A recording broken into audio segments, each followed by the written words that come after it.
the possibility of a war with Israel generates great excitement and support in the Arab world. A victory will undo the humiliation of Israel's very existence. Kuwait pledges its army to the United Command, along with Algeria, Tunisia, and Morocco. Even a bitter opponent of Nasser, King Faisal of Saudi Arabia, joins the cause. Will Saudi Arabia go to war against Israel?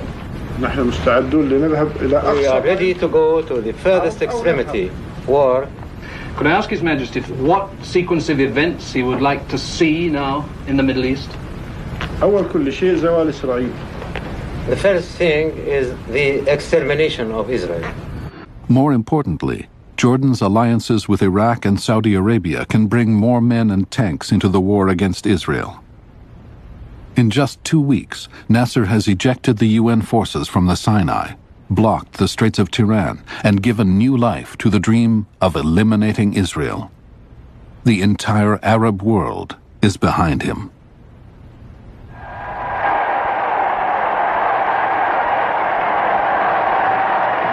People were absolutely convinced that with King Hussein and Abdel Nasser, with Syria and Iraq, there was going to be a war and they were going to win. The looming conflict is no longer about deterring Israel from attacking Syria or controlling the Straits of Tiran.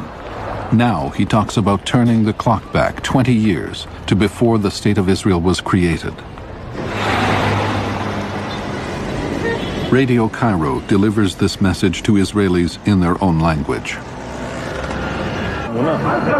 ناصر نحن أحريخة نشميد إتخم نصرف إتخم نشحك إتخم عدك.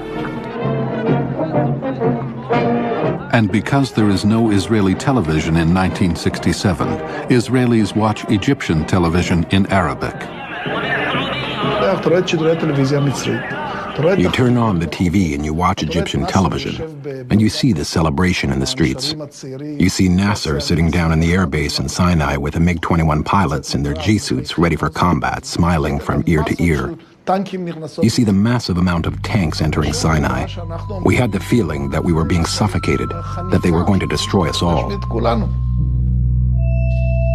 The Arab press is contributing to the frenzy with its anti-Semitic caricatures of Jews. Israel is shown crushed, pierced, and destroyed in the coming war.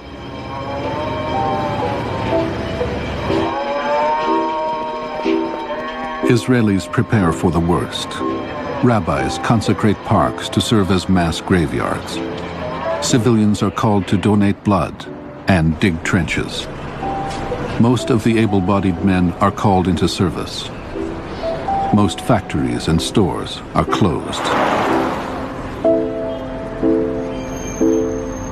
Every truck, every bus, every human being was gone.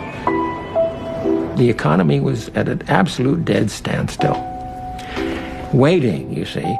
And so it was clear that this couldn't last. I was very afraid to leave home. We were just waiting for a plane to come bomb us.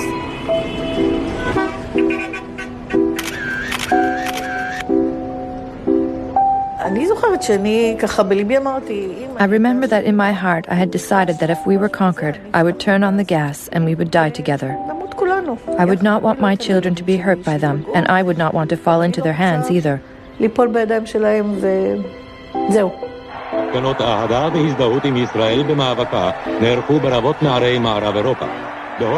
Arab propaganda has an impact beyond Israel. For Jews everywhere, it ignites a deep-seated fear that another Holocaust is in the making.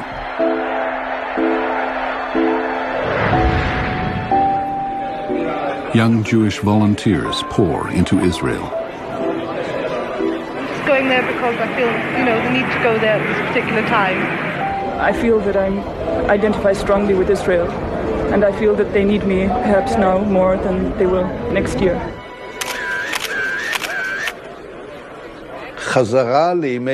We return to the days of the War of Independence, when the threat was really a threat of annihilation. And the public thought, here we are, not even 20 years later, and we are again facing a threat to our existence. So naturally, the Jews panicked.